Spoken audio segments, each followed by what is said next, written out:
Kata siapa mengorok itu bahaya? Ada yang bilang katanya kalau mengorok itu bisa menyebabkan sleep apnea, terus kemudian di jantung, dok, katanya begitu.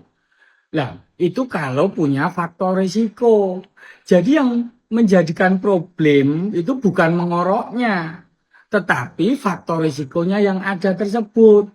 Ya entah itu hipertensi, obesitas, perokok berat maupun adanya diabetes misalnya seperti itu. Nah, tapi kalau mengorok itu dari data itu 40% laki-laki di dunia itu mengorok. Sedangkan kalau wanita itu 28%. Jadi untuk apa dipermasalahkan? Ya mengorok memang mengganggu pasangan tidurnya. Tapi juga mengganggu siklus jam tidurnya. Siklus tidur itu kan ada 4 siklus.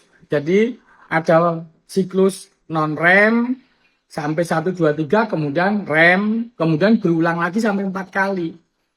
Lah, karena mengorok tersebut, jadi suka terbangun-terbangun. Itu yang menyebabkan jumlah jam tidurnya dan 4 siklus tidur tadi tidak terpenuhi dengan baik. Sedangkan tidur itu penting kualitasnya maupun durasi waktunya. Karena pada waktu tidur itu memang terjadi keseimbangan dari sistem hormonal, sistem kekebalan tubuh, maupun sistem yang lain. Jadi mengorok itu sebenarnya disebabkan bisa dari beberapa hal.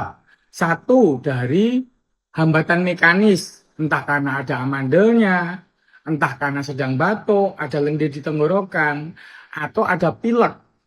Ketika pilek gitu kan rongga-rongga yang di hidung itu agak menyempit karena ada pembengkakan di kongka. Kongka itu kelenjar-kelenjar yang di dalam hidung itu ada kongka nasalis inferior, media maupun superior. Sedangkan angin itu kan keluar dari mulut maupun keluar dari hidung. Karena ada penyempitan di tengah karena amandel atau karena dari hidung terjadilah bunyi mengorok tersebut. Tapi mengorok juga bisa disebabkan oleh gangguan dari pusat, misalnya orang tua, di mana sinyal dari otak ke otot-otot itu bisa berkurang. Tapi gangguan mekanis yang paling dominan umumnya, ya entah batuk pilek tadi atau mungkin kegemukan. Karena banyaknya lemak yang ada di leher tersebut menekan saluran napas. Bisa juga karena merokok sebelum tidur, itu menyebabkan penumpukan lendir di tenggorokan. Tapi bisa juga karena minum alkohol, karena alkohol menyebabkan sinyal yang dari otak ke otot itu juga berkurang.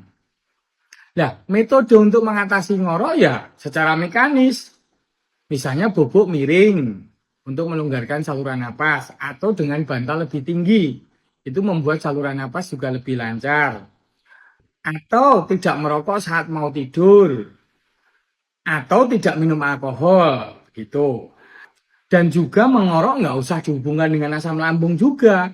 Karena asam lambung yang ada mungkin memberikan produksi lendir tapi sama sekali tidak berbahaya.